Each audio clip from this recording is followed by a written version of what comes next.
Bonjour, je suis le professeur Mickaël Nassila, je dirige le groupe de recherche sur l'alcool et les pharmacodépendances à l'Université de Picardie-Jules Verne, et aujourd'hui je vais vous parler de la consommation d'alcool. Bien évidemment, tout le monde connaît les aspects très positifs de la consommation d'alcool. En France, la consommation est toujours connotée toujours aussi positivement. Malheureusement, c'est sans avoir conscience de tous les risques associés à la consommation d'alcool, que sont les pathologies associées, la mortalité, une des toutes premières causes d'hospitalisation, et puis ça a un coût énorme pour la société. Donc l'idée de cette première vidéo, c'est de voir avec vous tous les faits importants à retenir sur cette consommation d'alcool. Alors la France est une forte consommatrice d'alcool, elle est dans le top 3 des pays de l'OCDE, nous consommons environ 12 litres d'alcool pur par an.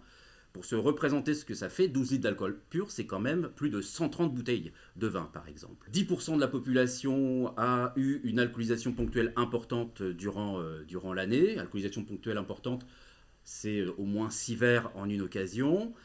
10% de la population consomme environ 60% de l'alcool disponible.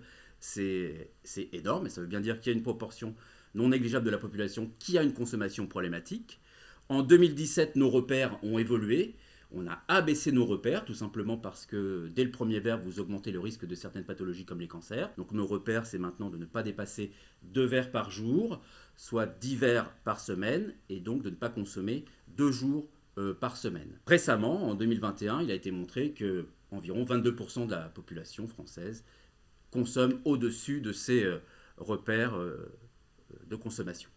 Et puis on estime grosso modo qu'environ 10% de la population a un trouble dû à l'usage d'alcool, c'est-à-dire a vraiment une consommation nocive qui a un impact sur sa santé ou un trouble de type addictif. Alors l'alcool, c'est beaucoup de pathologies, et d'ailleurs c'est une des toutes premières causes d'hospitalisation en France. Une étude de 2015 sur des chiffres de 2012 ont montré qu'on retrouvait l'alcool comme une cause importante d'hospitalisation dans notre pays, et les chiffres, les derniers chiffres sur la mortalité, eh bien, c'est 41 000 morts par an en France en 2015, principalement par des cancers, des pathologies cardiovasculaires et des maladies du foie, des pathologies digestives.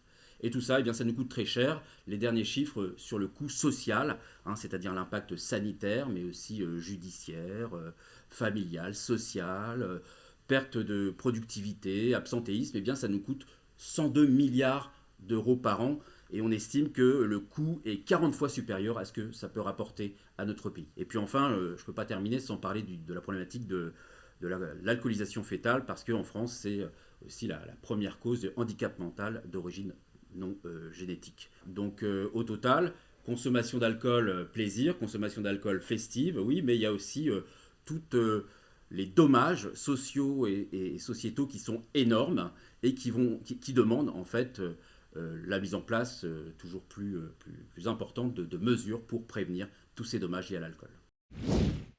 Si vous voulez plus d'informations, eh bien, je vous invite à vous rendre sur le site de la Société française d'alcoolologie, et plus précisément sur le site qui s'appelle Alcool Consocience, où dans ce projet national, eh bien, nous avons construit un site internet qui est un site ressource où vous trouverez toutes les informations essentielles sur l'alcool, et notamment celles qui concernent les informations scientifiques.